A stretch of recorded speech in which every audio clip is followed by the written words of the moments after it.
Alright guys, today we are going to talk about my Necro Healer in light armor, which is a slightly different build and slightly different playstyle than in my heavy armor build.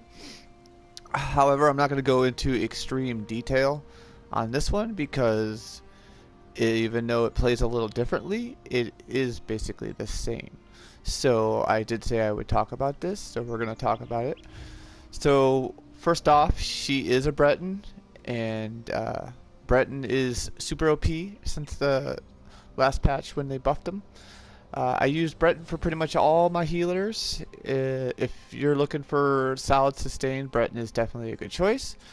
With that said, and they say it in all the build videos, it really depends on your playstyle. If you want to go high elf, dark elf, you know the drill. You can do whatever you want. If you want a Khajiit Necromancer healer running around, by all means go do that. However, in this build video we're going with Breton. So alright, so the gear real quick, we are still running transmutation, weapons and jewelry. That's not going to change. It's pretty much staple as a PvP healer. You wanna run this. We all know on the 5th piece it's going to give you a little more crit resist, which is really nice. Heal over time. This is going to be a little more tricky, I think, when the next patch drops, Scalebreaker, because your heal over times are going to be playing a lot differently. But for right now, transmutation is still king in my opinion. So we are running transmutation on weapons and jewelry. For our monster set, I am running Bloodspawn, and the reason why I do this is because Bloodspawn is a good way to regenerate your ulti, and your Necro ultis are very expensive. With Bloodspawn, I feel like my ultis are definitely more achievable, and I have them more often, which is really nice.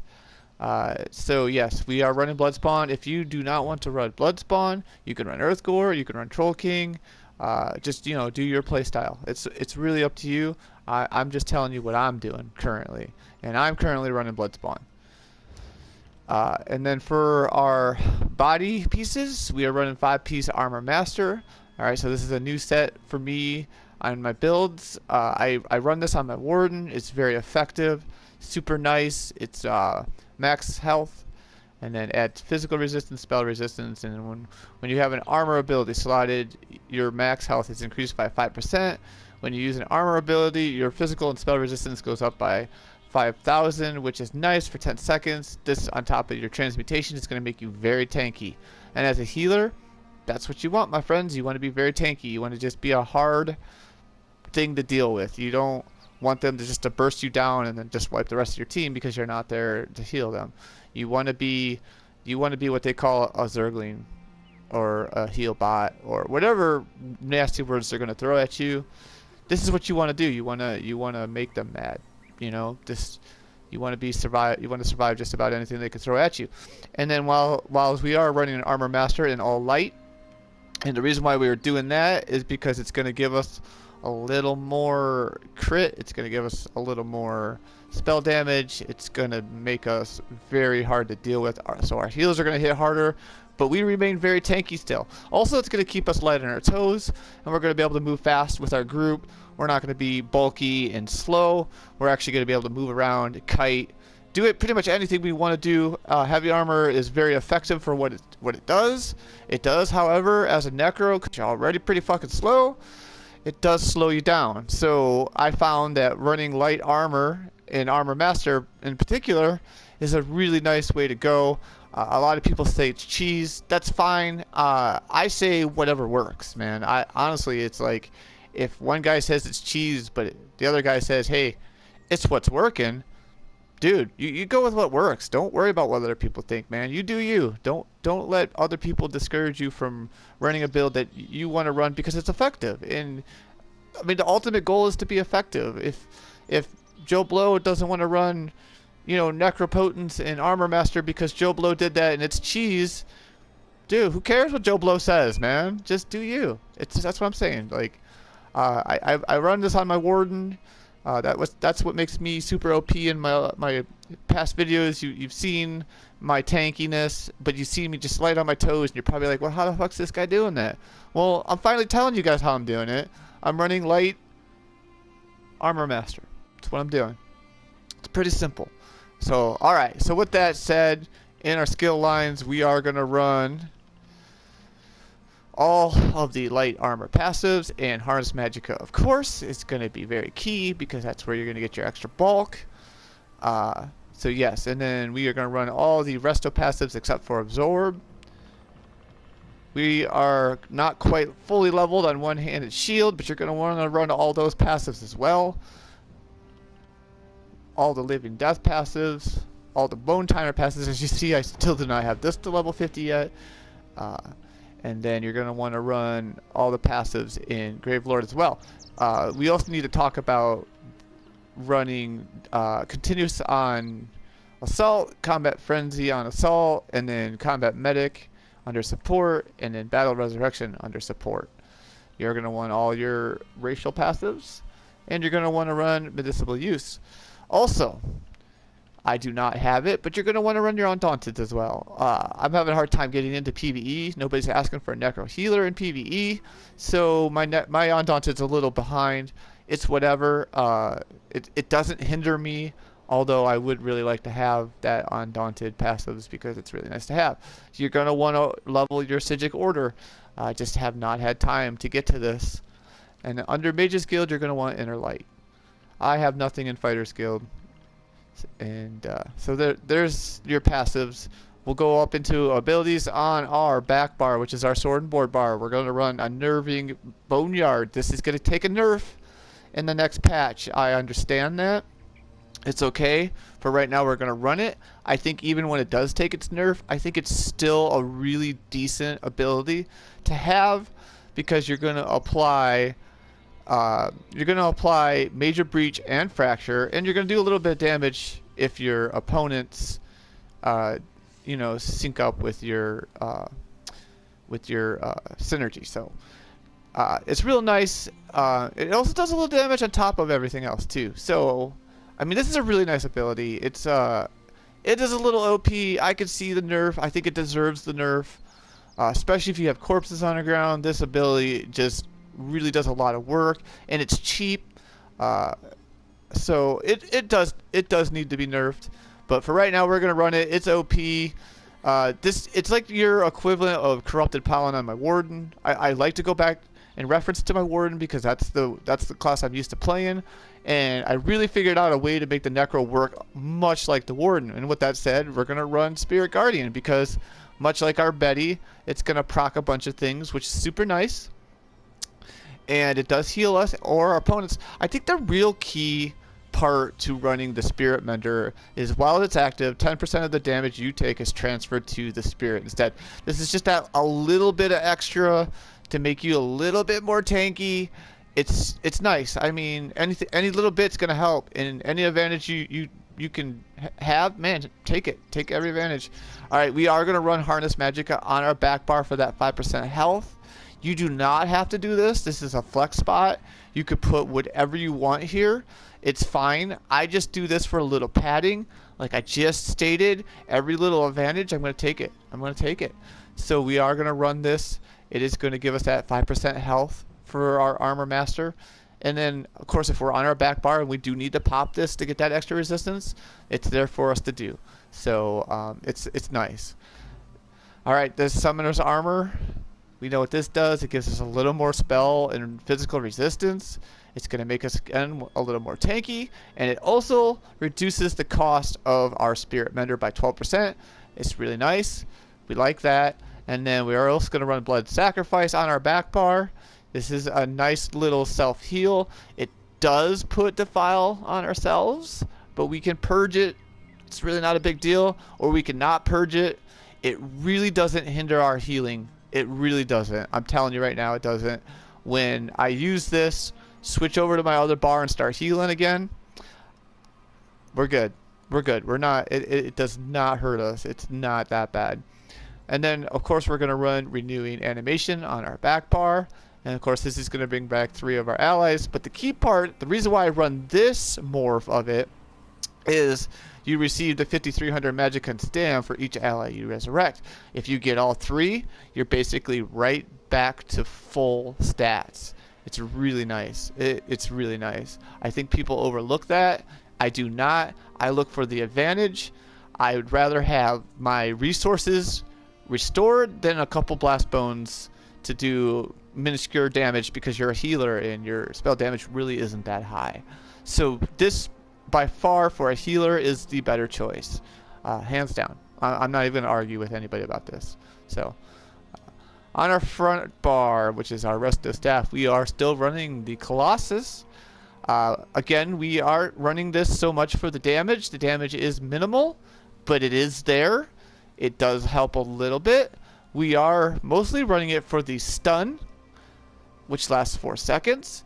And then that major vulnerability is really, really nice. It increases their damage taken by 30%.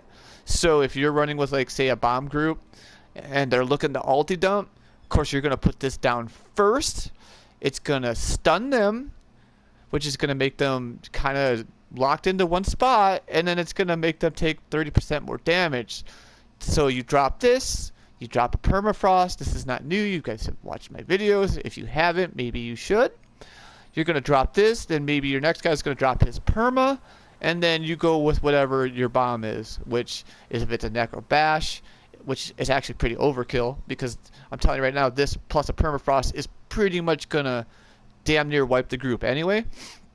But you could go ahead with your Necro Bash, you could drop your Destro ulti, whatever it is, whatever your play style is with that group, whatever your ulti dumps might be. This is going to set it up for its success. This is huge. Like, this thing, I have a feeling this thing is going to take a huge nerf here in the future. If it doesn't, Necro could potentially be considered pay to win. This ulti is disgusting. It really is. And coming from a healer, most people aren't going to expect this coming out off a healer. Like, you know, you're expecting a Templar healer to throw down his ulti, or a healing ulti, or whatever. You're not expecting a group's healer to throw down a fucking Colossus. Like, I'm telling you, we catch groups off guard all the time, because they're looking for the healer, they're finding the healer, and they're like, okay, maybe he's a ward, maybe he's a Templar. He's not really showing anything other than healing springs and mutagen, so it's hard to tell. And then I drop a Colossus, and they're like, well, fuck, they figured it out too late, because we're now wiping their group. So this is awesome. I love this. Is the reason why I keep playing the Necro right here. I gotta be honest, because I struggled really hard at first with the Necro. I wasn't really enjoying myself, but I have been having a lot of fun with the right group, of course, with this ulti slotted. Alright, so mutagen, healing springs, harness magic again for that 5% health, a sponge and modify, and then inner light for that extra crit. So alright, let's look at our stats. Completely unbuffed. Right now we're sitting at 31, 24, 10, 22 recovery, 300 recovery on our health, and then 700 recovery on our stam. 1300 spell damage, 42% crit on our resto bar. It's going to go down on our sword board, of course. And then we're at 22, 17 at 29 critical resist. Alright, so that's unbuffed. Pretty good stats, not too bad. Right now we're running Witch Mothers. I will switch over to the other one so you guys can see the difference. And then I am running the Apprentice as my Mundus Stone. Of course, Major Prophecy through Inner Light. So that is our resto bar. We'll switch over to Sword and Board. Sword and Board is not too much different. The biggest difference is going to be our spell critical, and we're going to be a little higher on our resistance, which is the whole point of running Sword and Board, is for the resistance. So there you go. All right, we'll go ahead and throw some of our buffs on. So with our buffs on, we go to 28, 23, and that is without transmutation. So we'll go ahead and throw transmutation on real quick. Maybe. I hate that you gotta take damage sometimes for transmutation. Alright, anyway, with transmutation, we're gonna be up in the 4s and critical resist. You're just got to take my word for it. Alright. And then if we pop our pot, and So fully buffed with our pot, we're looking at, we were a little over 500 health recovery. We're a little over 1,000. We're at 29 spell recovery, which is nice. And then we'll go ahead and pop that again, so you guys can see this. With armor mastery proc, we're at 33 to 28, and then we're going to be at about 41 with the crit resist with transmutation proc. So, you know, not too shabby. I was very lazy on showing you guys those stats, but basically we're bulky. We're still pretty fast. Our healing power is really, really good. We're hitting healing springs for anywhere between 6k and 7k. I've seen them crit for 10k. You know, our mutagens are doing well.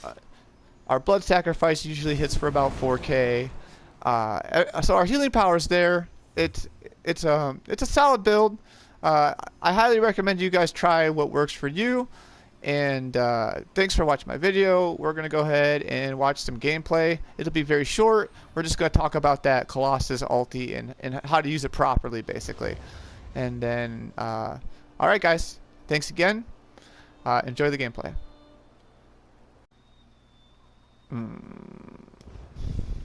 Shit.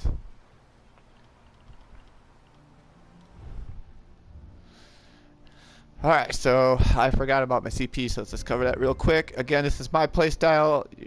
I have Warlord at 21, you're going to want this a little higher. I am working on it as I get more CP. I am CP 750. Bash Focus, you're going to want a little higher. I have 9 in there right now.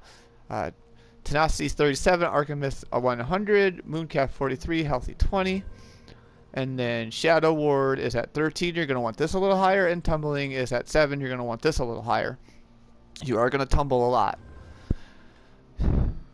Elfborn at 100, Blessed at 100, Spell Erosion is at 7, Staff Expert at 19, Mighty at 23 because we run poisons on our Resto bar, which I didn't cover in my video, but you guys already know my playstyle. Ironclad 13, Spell Shield 77, Resistance 65, Light Armor Focus 77, Hardy is going to be 2, but it'll go higher. And then Quick Recoveries at 16, and then we'll also have points in Bastion when we get them. So those are my CP points. That's how I do it. You guys don't have to do your CP points that way. I really feel like CP points is really up to you and your playstyle and how you want to do it. Those are the ways. That's the way I slot mine because I like to have a huge amount of healing power. So that's why I slot mine the way I do. With me being a little short on CP, well, 60 to be exact, I am a little lower in some of the other areas, like in Tumbling, for example. But once I have those CP points, that's where they'll be slotted. And for now, you know, I don't have any real issues with Break Free and Tumbling. And when I do, I'm bulky enough, I can sit in it long enough for my stats to recover, or I can just pop a pot. Not a big deal. All right, guys, now we go to the gameplay. Alright guys, in this first clip I'm just going to show you how quick I regenerate my ulti. As you can see, I'm going to go into my position where I tend to hide up in there with the shrine. As you can see, I'm quickly building ulti right here, which gives me the perfect opportunity to drop my Colossus right here on this group of yellow. I'm going to drop that. Then green bars are going to come in, they're going to get all those easy kills. And then watch how quick my ulti builds right back up though. Here we go, reapply our buffs. Get up there with the Zerg. As you can see, my ulti's already building. We're going to come around the corner. We're going to see these green bars. We're going to go ahead and give them a little bit of an assistance. I like to get in there and mix it up, say hello, maybe give them a kiss. That's just kind of how I like to play. Here we are. We're going to hold down block. We're going to take some of this aggro. We're going to back up a little bit. As you can see, we're quickly building ulti. A lot of people think that the Necro ultis are too expensive, but if you run Bloodspawn, it does make everything a little more achievable. I thought that this was a pretty good clip to show that. It also shows a little bit of our bulk, which is really nice. And there you go. Alright guys, in this clip, the game's working perfect as usual. I get a load screen. When I get back from my load screen, here I am. Oh, it looks like yellow's taking the keep. I'm just gonna stand here and mind my own business, right? I just want you guys to see how long it takes him with the whole Zerg on me. There you go. So as you can see, we are definitely on the bulkier side. Alright guys, in this clip it shows a little bit of everything. It's going to show you my bulk, it's going to show you my ultigen, it's going to show you my healing power.